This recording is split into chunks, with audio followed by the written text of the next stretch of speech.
That feels so official. I just found that little clip I put up a little while ago. Hey, how you guys doing? Can you hear me okay? I did my mic check and everything, but an audio guy's always freaking out about, can you hear me? Can you hear me in the back there? So, hey, it's good to see you guys. I just got back from a little weekend getaway last hoorah of summer. Since my daughter was out of school, we took off down to Navarre Beach, Florida, and we somehow avoided hurricanes. This time of the year is probably not the best time of the year to go to Florida because of the weather, the inclement weather. So let's see. Anthony, good to see you, man. I think I was supposed to chat with you last week about a question you had last week, and it just now came to mind.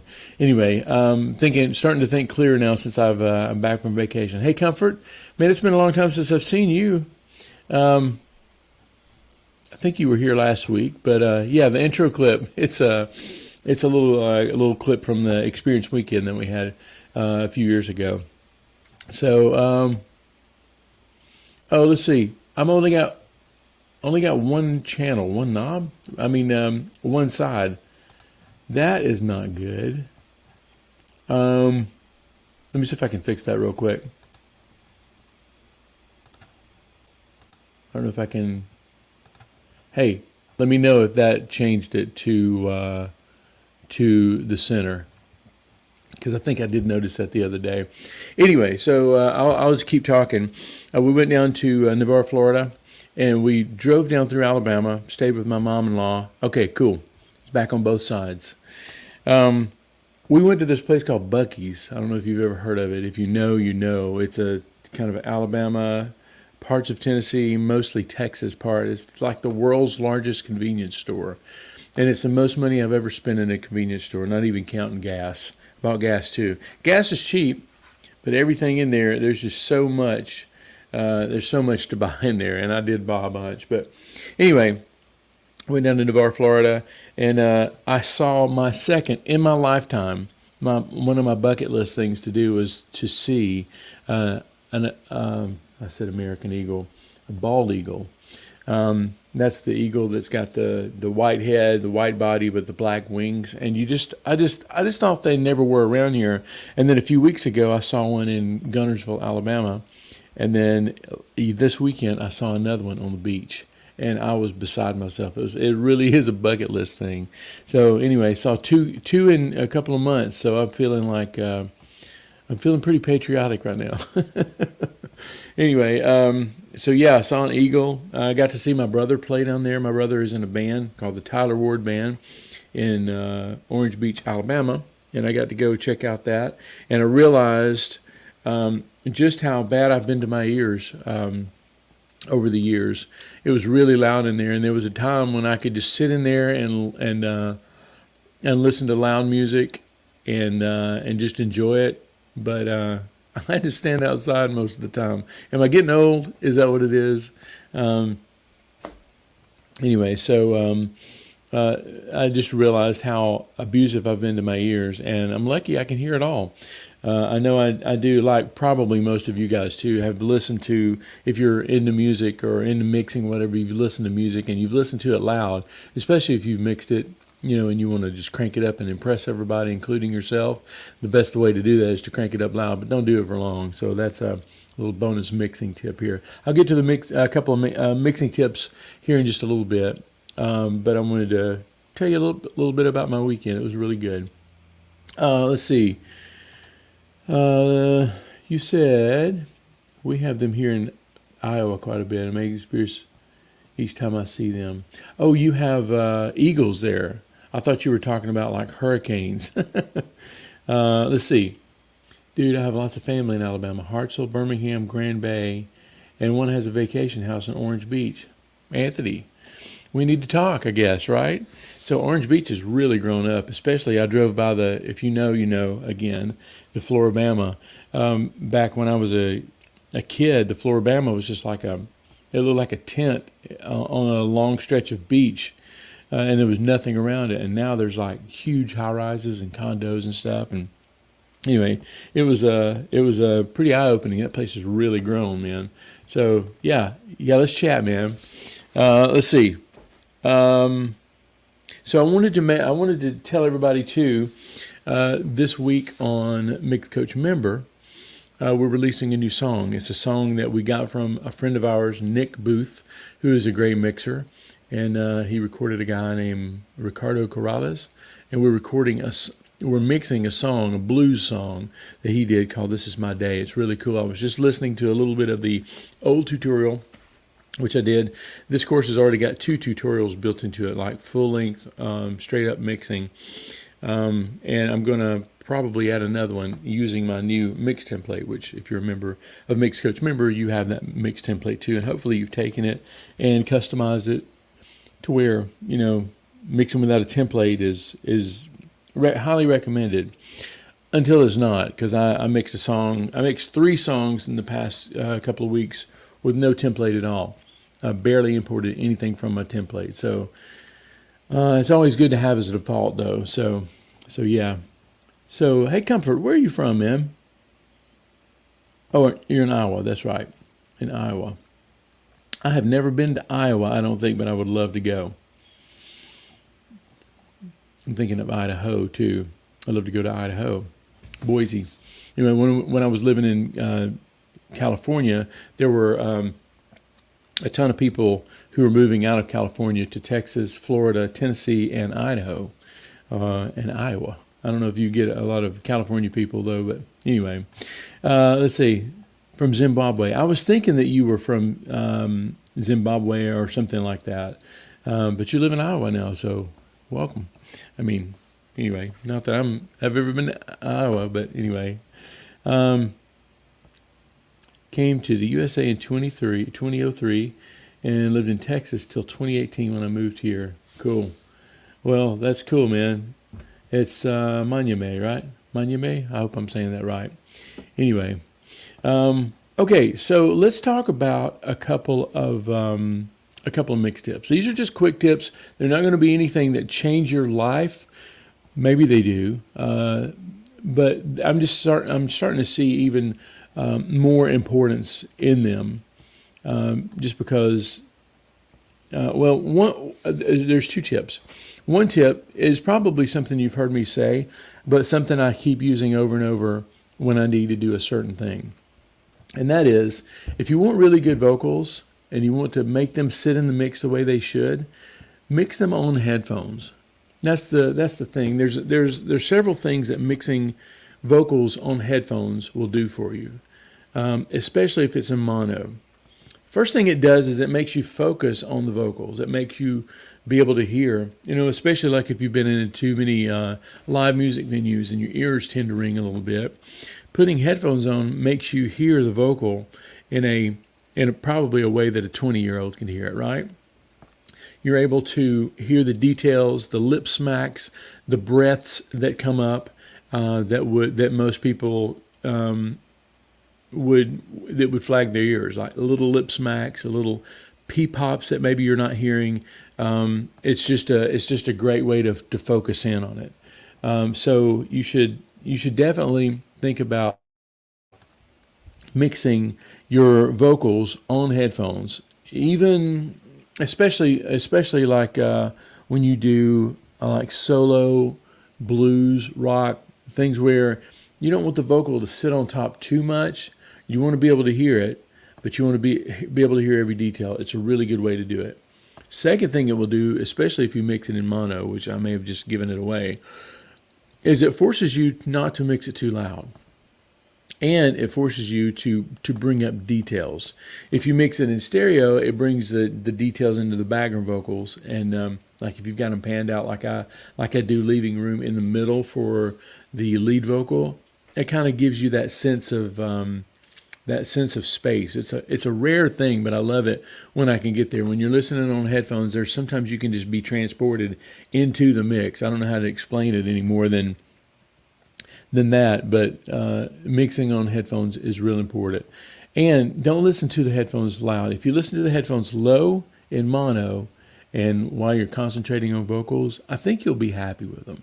And statistically now, I think I don't know what the statistics are. The statistics are on this, but most everybody listens to your music on headphones these days, right? I've got these little earbuds that I use, and my daughter, bless her heart, she listens to her before I bought her a set of AirPods, she would listen to music just like this, listening on that tiny speaker right there. That's what you've got to make your mix sound good on. It's crazy. If MP3 is not bad enough, you've got to listen to it through that. So it's always good to listen on headphones and get your vocals kind of parked in the right place on headphones. Let's take a look at some comments here. Hey Joshua, good to see you, man. You always add too much reverb while using headphones.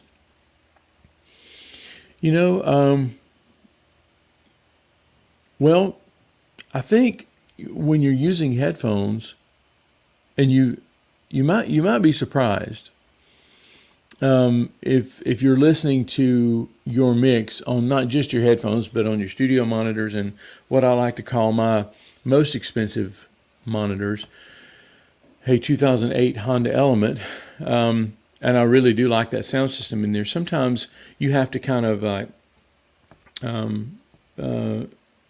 figure out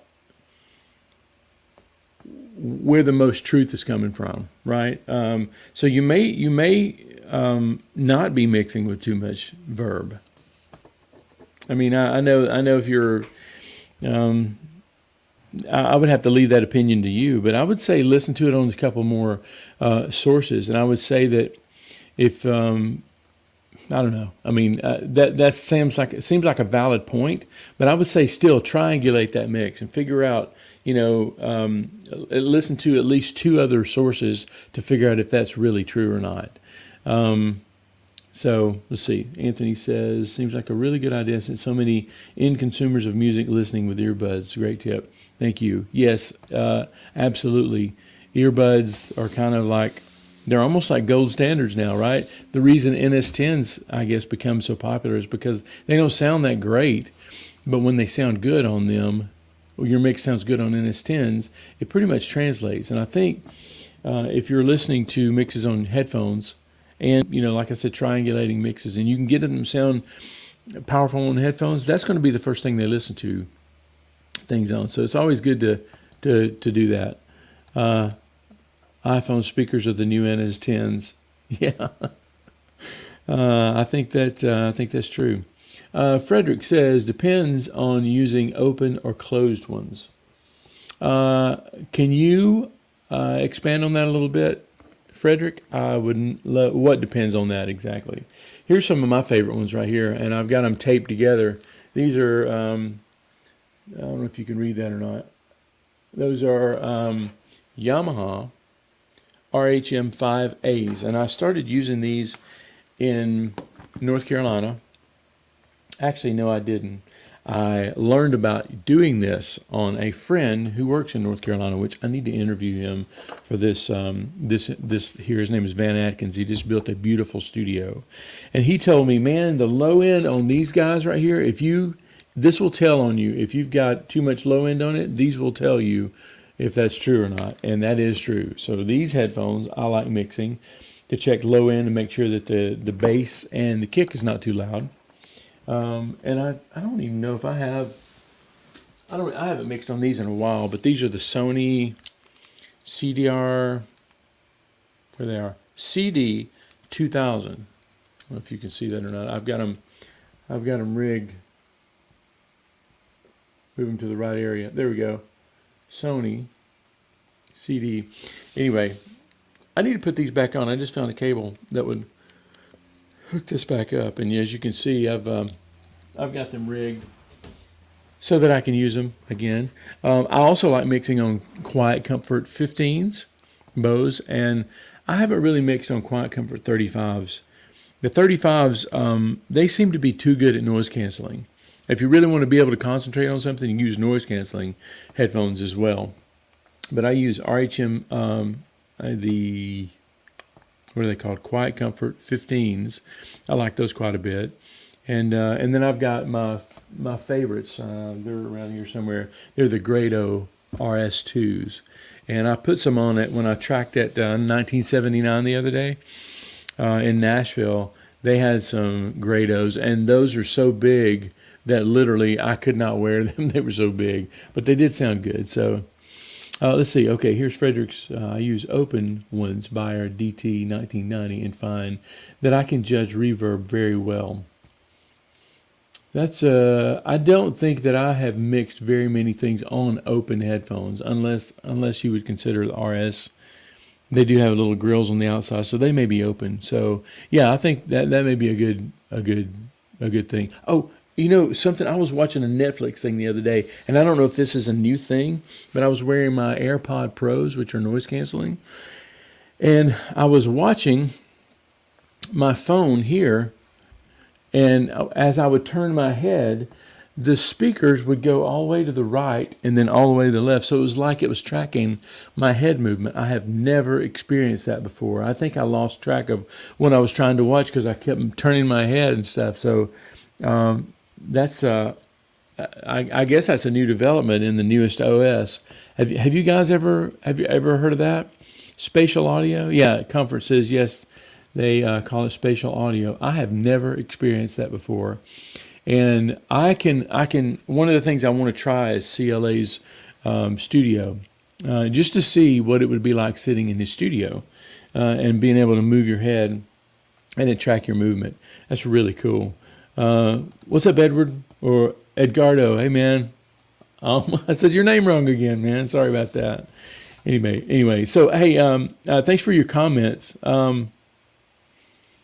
New thing on Apple. Hey, and I think that this may have something to do, Comfort, with the new thing that Apple is supporting now with Atmos audio, Atmos mixing, or Atmos, mixing in Atmos. A lot of my friends are really, really digging into this, and I'm going to start looking into it too. But Atmos, if you're not familiar, hopefully you are, but it's the kind of the new surround sound. But I think it's 3 speakers in the front, 3 in the back, 2 on the side, and 2 above you at a minimum.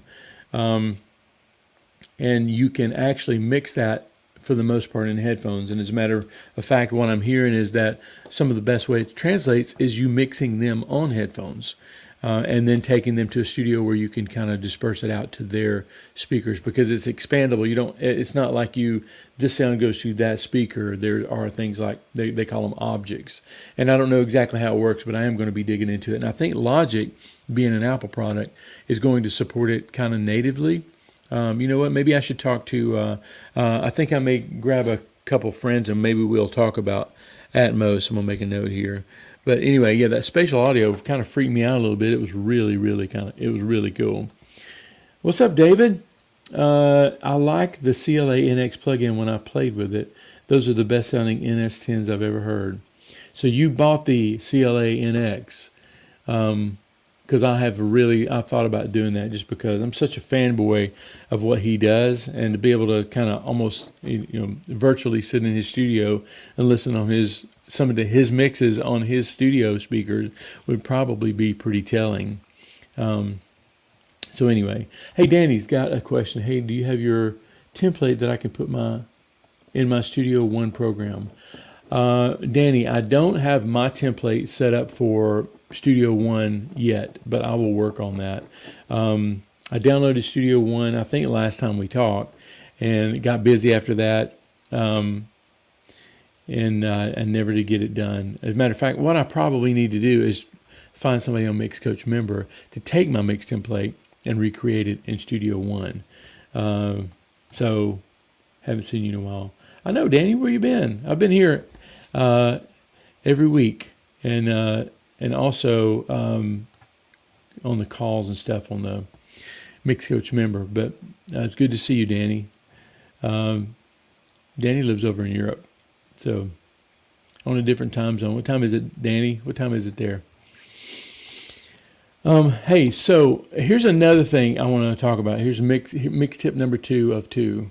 And this is something I've been doing a little bit lately. I learned this from a thing I saw Jordan Valeria do. And I thought, that is so crazy. I might just try that. And man, I have been using the crap out of this. It's clipping your drums on purpose. So the theory is, when you want drums to sound loud, you have to kind of get them up there. So what you have to do is limit the peaks, right? So that your average level or the decay of the drum can be louder and you get more. This is something I talk about all the time about transient shaping in your mixing. Limiting snares, adding limited signal to a snare, just so you can get more of that uncompressed signal with the attack.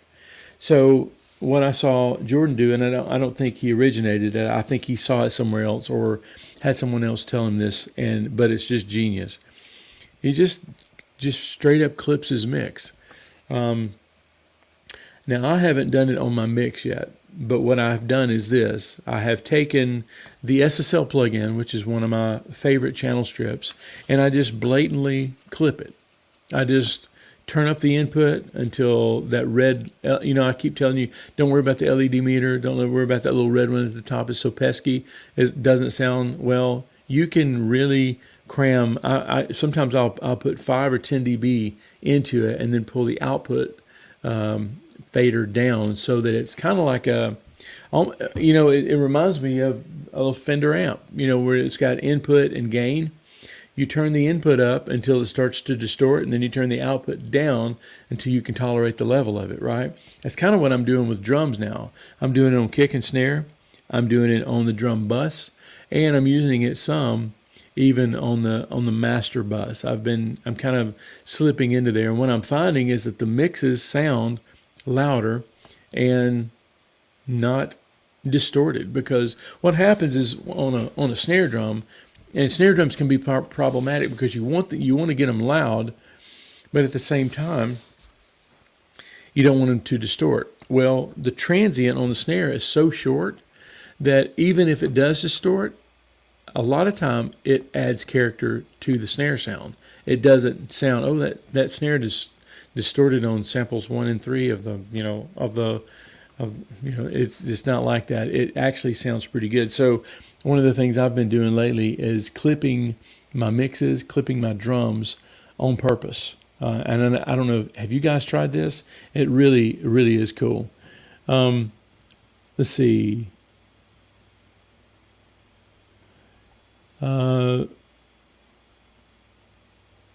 Danny. Oh, so let's see.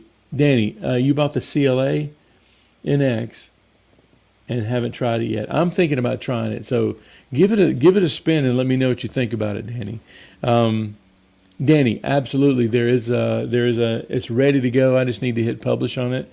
It's a new song called "This Is My Day," and there's 2 tutorials on it already, and I'm going to be doing another one with my mix template. And maybe what I can do is work on the Studio One template as we go there. Joshua Chill says, do it all the time. It's a mainstay in drums and bass. Well, that's good to know, man. What's funny is that, being a mix coach and having that title, sometimes I think that I have to, I don't know, just laying the ego aside here. I learn a lot from you guys. I would like to know what you guys use to do your clipping, because I've done a couple things. I've done the SSL, and like I said, just kind of like gain stage it to where it distorts a little bit. I do that on vocals too.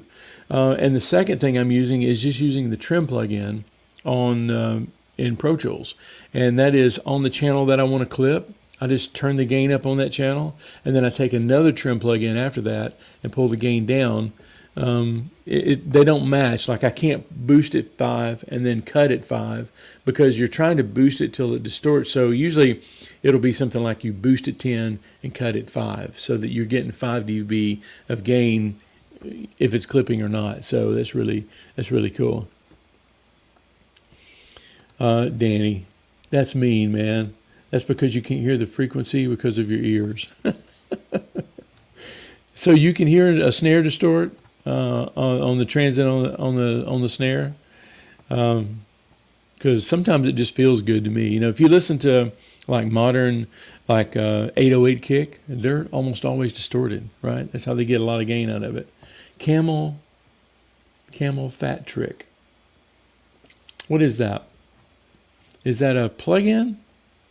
Or is that what we call this? Is that what we're calling this? Or do I need to look for camel fat? I don't know. You may be hanging me here. I don't know. So anyway, what kind of plugins are you guys using to do it? Because I would love to either review or try some of these clipping plugins, because I'm getting a lot of mileage out of it. So Joshua says that yes, it is a plugin. So Camel Fat Trick. I'm going to jot that down. Camel PHAT trick. I'm going to check it out, ma'am. And also, let's see. Anthony says, question, why not go after that clipping with a good preamp? Or is it a matter of dealing with the tracks you're given sometimes? So are you saying why not go after that clipping with a good preamp? Yeah, I think it's mostly because you're working with what you've got. And technically, when you're running it through that SSL, you're kind of running it through the preamp or any kind of Neve, whatever. You can boost the gain on it, which is kind of like the tape return. But I think it's kind of the same circuit that you would do. I think it's a matter of just not going outside the box and back in again. I don't have a lot of hardware that I run my stuff through. I try to keep it all in house and repeatable. I got spoiled many years ago when I bought a plug-in suite and found out that I had as many as I could run on my computer instead of just like one, SSL channel strip. So that's the reason for that, Anthony. And I hope that answered that question. But you're definitely working with the tracks you're given. But I think as I get more and more comfortable with it, okay, so here's a quick story. I was actually playing bass for a session the other day, and the engineer always tends to be, he's running all of his tracks in the red all the time. They're like constantly in the red. And I was like, oh man, this is like, I should tell him or whatever. And I would tell him, that, hey, that channel's peaking there, because he's a friend of mine. And he doesn't mind me, chiming in every now and then. But it never got fixed. And I ended up mixing some tracks of his the other day. And although some of it was heavily baked, really distorted. And but one of the things I found is that if you have good A to D converters, some people use those things to clip the drums. Like, let's see, my assistant the other day at 1979 was telling me that Vance Powell has those, what do they call, Burl converters, and he consistently clips them all the time because I guess the converters have transformers in them and they sound good when they hit the transformer too hard, and those transients are kind of taken off. Same thing with tape. I guess if you print something too hard on tape, it just clips the transient. Does the tape compression and it clips the transient and makes the tracks louder, which is another reason that a lot of the old analog stuff actually sounds really good and full, and we can't recreate it on this digital stuff because, like me, you're like, no, we don't want to send that track into overdrive. He says as he pushes up his nerdy glasses. You want to be a nerd about it, and sometimes it's like you kind of have to take the attitude of like, what would this sound like if it did distort, and then just do it. Sometimes we have that possibility of not letting anything get out of the box that we don't try it. So anyway, this is me trying. I'm going to be distorting a lot of my tracks. As a matter of fact, the last couple of mixes I've delivered, it's intentionally been a little bit distorted in places where the vocals are like really glued down by the compressor or the limiter. I'm just experimenting. This whole thing is an experiment, and experimenting is fun. And when it becomes not fun, it's like, why do it anymore, right? So anyway, let's see. Joshua says, I do that too. I have a Prism Sound Atlas, which has a soft limiter that sound amazing. That's cool, Joshua. That's good to know, man. Kind of makes me wonder what it would be like to distort the Apollo. I don't know if the Apollo would do that or not. Or, it kind of definitely gives me more of a license to, like, boldly distort something or boldly clip something. So, anyway, it probably shouldn't be done over the top, because it's one of those things where the next day you probably regret it when you have to mix it.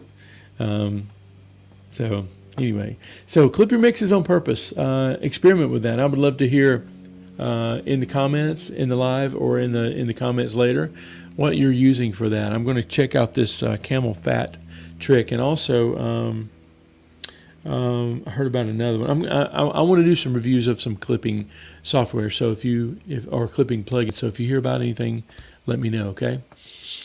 It's been great hanging out with you guys. And I love the feedback that I'm getting from you guys. Like I said, I learn a lot from you guys too, even though I'm the one on this side of the microphone. I really wish there was more of a collab thing. Maybe I'll start doing that, and maybe in the next couple of weeks. By the way, I said last week something about doing some live things. I actually experimented with that a little bit since the last time we talked here, and I still can't get the audio the way I want it to sound. I thought about uploading a video that I'd already done. That didn't work. So anyway, I'm going to keep trying that, but I would love to maybe have a little impromptu roundtable if you guys may be up for it. So the next time we do a show, make sure that your hair's fixed, or I may invite you on, and we may talk about some stuff, okay? Yeah, Danny says, just like Star Trek, boldly go where no man has ever gone. Yeah, so, excuse me. Anthony says, one takeaway for me today, recording decent levels and consider clipping with a plug-in in the box for creative results. Yeah. You know what? If I can just take a little side road off of that, Anthony, I've got a friend in Alabama who records through good pre's and or good converters, and I think this converter will allow him to record a clean signal and one that's done, in the box. I guess kind of like an Apollo. It's not like I forget the name of the brand or whatever, but he's got two discrete paths.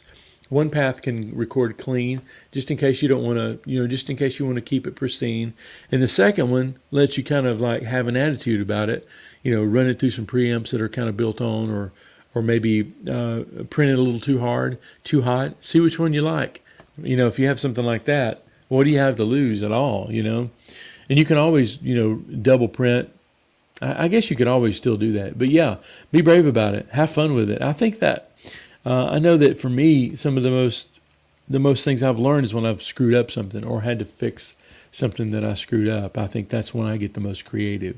So yeah, be like Danny Miller and said, boldly go where no man has gone before, and just clip it with a plug-in. Yeah. I'll be doing that some more lately too. I'll be doing a plug-in, little mix tutorial in the next week or two for the members at MixCoach member, and I'm going to be experimenting with some clipping. So anyway, hey, thank you guys for hanging out with me today. I really appreciate your time, and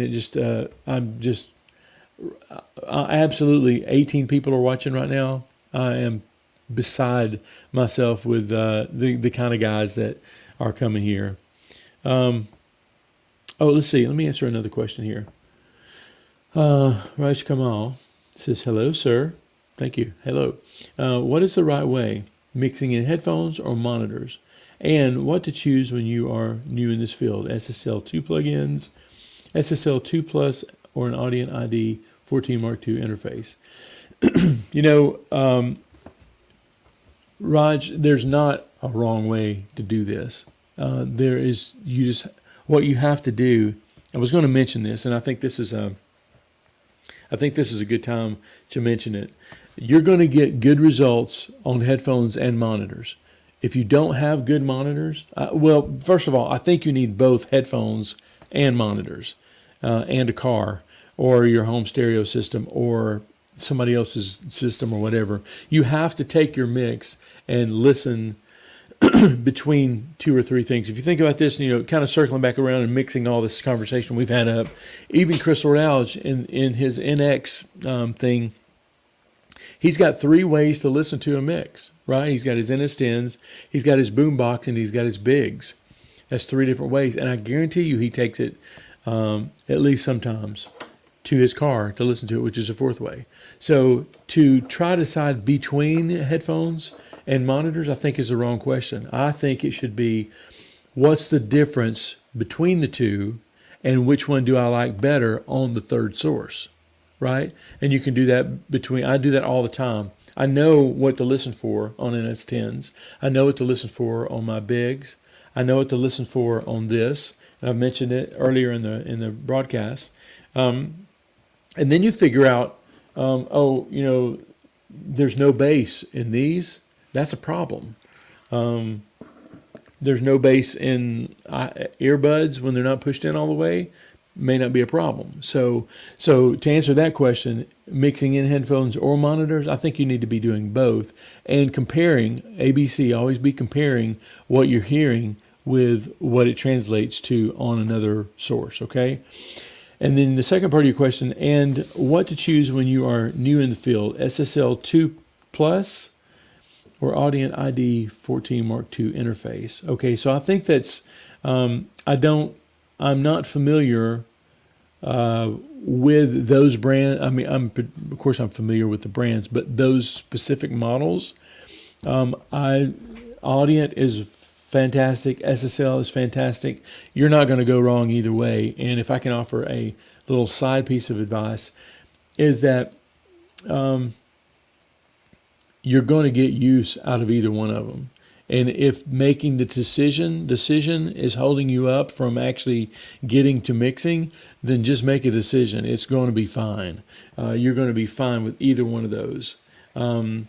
If I knew all the specs of these things, I could offer a more nerdy analysis of which one you should choose, but you're not going to go wrong with either one of them. As a matter of fact, maybe some of these guys in the comments are using these things, and they could tell you. But don't let the decision making hold you up from doing the mixing. Okay, so it's a really good question, Raj. I hope you don't mind me calling you Raj. That's a good question, and hopefully that helped. Don't think about mixing on headphones or monitors. Do both. And if you only have headphones, do that. It could be your computer speakers and headphones. But always triangulate your mix. Always try to figure out where you are within these three, how many sources you've got. So anyway, Josh, thank you, sir. It's always a pleasure hanging out with you guys. I really appreciate you coming. And don't forget, there is a mixing workshop that I've got. I'm going to be taking this one down soon, so if you hadn't seen it, go check it out. I'm going to be doing a new one here pretty soon, so let me know. It is going to be found at workshop, mixcoach.com/workshop. And so it's been good hanging out with you guys, and I will see you next week, okay? Thanks for watching, and I'll see you next week.